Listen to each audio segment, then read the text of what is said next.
എല്ലാവർക്കും നമസ്കാരം. കൂട്ടുകാരെ, നിങ്ങൾക്ക് കഥ കേൾക്കാൻ ഇഷ്ടമാണോ? എങ്കിൽ ഞാനൊരു കഥ പറയാം. എന്റെ കഥയുടെ പേരാണ് കാക്കയുടെ പൊങ്ങച്ചം.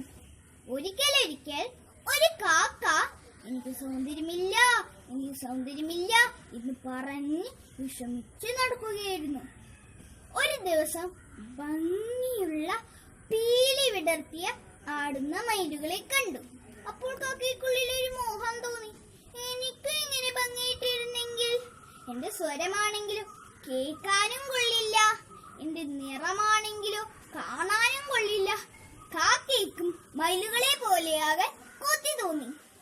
കുറച്ചു കഴിഞ്ഞ് മയിലുകളെല്ലാം പോയപ്പോൾ കുറച്ച് മയിൽപ്പീലികൾ അവിടെ വീണെടുപ്പുണ്ടായിരുന്നു. അതെല്ലാം കൊത്തിയെടുത്ത് തന്റെ വാലിന്റെ പിറകിലായി പിടിപ്പിച്ചു വെച്ചു. ഇപ്പോൾ കാക്കയുടെ പീലിയാണെന്ന് തോന്നി. എന്നിട്ട് സ്വയം ഒന്ന് നോക്കി. കൊള്ളാം, ഇത് എനിക്ക് മറ്റു പക്ഷികളെ കാണിക്കേണ്ടേ? മറ്റു പക്ഷികൾ എന്ന് പറഞ്ഞ മറ്റു കാക്കകളാണ്. അവിടെ ചെന്ന് പറഞ്ഞു, നോക്കൂ, എന്റെ സുന്ദരമായ പീലി കണ്ടില്ലേ? നിങ്ങളെക്കാളും എന്തു സുന്ദരിയാണ് ഞാൻ. അപ്പോൾ മറ്റു കാക്കകളെല്ലാം അത്ഭുതത്തോടെ നോക്കുന്നു. കാക്ക തന്നെയാണോ? ഇങ്ങനെ എന്റെ ജീവനെ മുമ്പെങ്ങും കണ്ടിട്ടില്ലല്ലോ. കാക്കയാണെങ്കിലോ ഒന്ന് പറയാൻ തുടങ്ങി. താനൊരു സുന്ദരിയാണെന്ന് കരുതി കാക്ക എന്തെല്ലാം കാണിച്ചു. കാക്കയ്ക്ക് തന്നെ അറിയില്ല. പെട്ടെന്ന് ശക്തിയായ കാറ്റ് വീശി.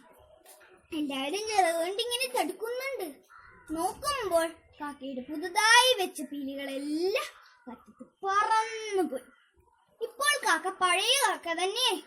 കാറ്റുപോയി. കാക്ക നോക്കുമ്പോൾ പീലിയൊന്നുമില്ല. മറ്റു കാക്കകളെല്ലാം കാക്കനെ നോക്കി പരിഹസിച്ച് ചിരിച്ചു.